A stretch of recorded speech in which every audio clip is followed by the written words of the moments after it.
with him, you got deeper into drink. Yeah. Got into drugs because he was. Right.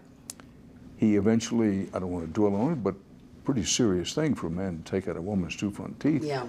So you have to explain to me the seeming contradiction between Glen Campbell that the record shows existed there and what you have described, if I read you right, is possibly, maybe definitely the love of your life. Yes. Yes, definitely.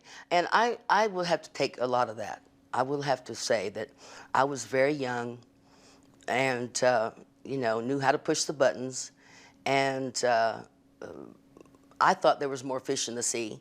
But in looking back, I think that sometimes you get the love of your life when you're too young and you don't know how to handle it.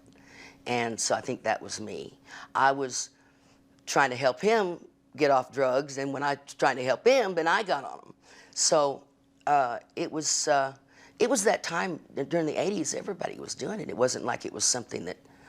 Or at least it seemed to you that everybody... Well, yeah, in Hollywood, you know, it was party favor, you know.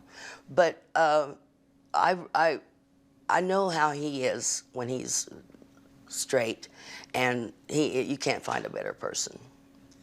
Well, we're into the 80s now.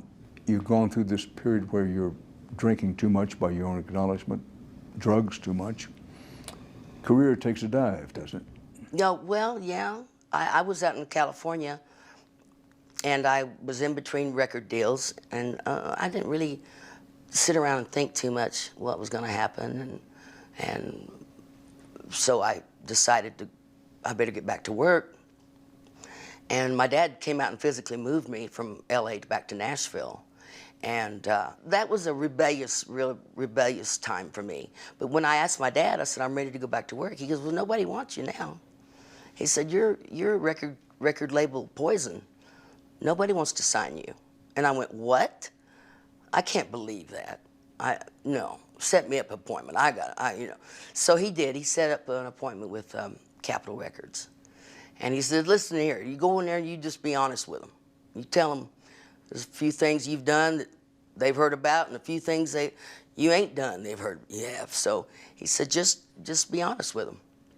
And I said the exact words to Jim Fogelsong at Capitol. I said, I've done some things I'm not proud of and you know about, and there's been a bunch of things that I didn't do that I've been accused of. And so, you know, he said, well, we're ready to work with you. Let's sign you. Well, I'm not surprised, because by that time you already had a track record. Yeah. A person that sells a song and sells records. Yeah. So a comeback starts in the 80s. 1986. And the song was? One Love at a Time. One love in your heart. One Love at a Time was the one that got me back up there with #1 record with it. You can tell a girl apart.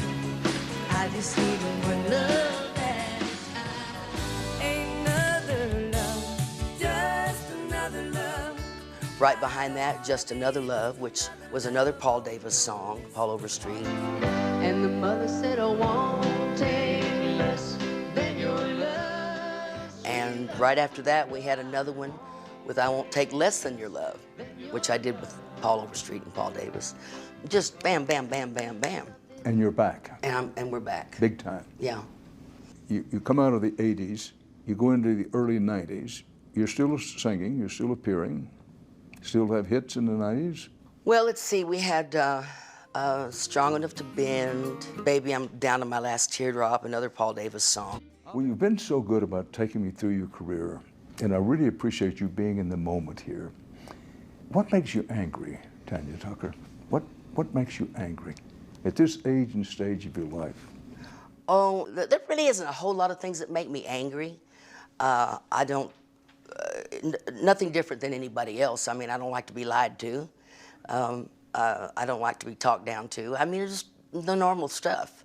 But mostly these days, I try to go around thinking of the good things and trying to, when I'm in a bad mood and everybody's trying to cheer me up, and it's so sweet. But I have chosen a life that is a career that is, in fact, a lifestyle. I've chosen one that is to make people feel better. and to make them forget about their problems for a little while. And that's when you're happiest. I can't add to them. That's when I'm happiest. I'm happiest there with my kids, doing something simple, with my horses, and of course my dogs. My dogs are so much a part of me. And I miss my parents. I really do, every day. Well, that's obvious in our conversation. And I want to help. You know, I want to do more than I'm doing. I want to go to Africa, and I want to work in an orphanage there. But I'd love to go see the animals, and you know, I'm worried about the elephants over there. And there's so many things I want to do, and I'm running out of time to do them, really. Well, I don't know that you're running out of time. You're still young. You probably need 200 years to do what all I got to do, you know. And I'm still ticked off a little bit about Noah getting to live 400 years. You know, I don't know why he got to live 400 years and we don't. So. Well, if you find the answer to that, call me collect. And look at the woman that had the baby at 90 years old. Yeah. So, what was her name? Don't remember her name, but. Yeah, well, I started to say Rosemary, but that wasn't it. Well, you've had so many terrific songs.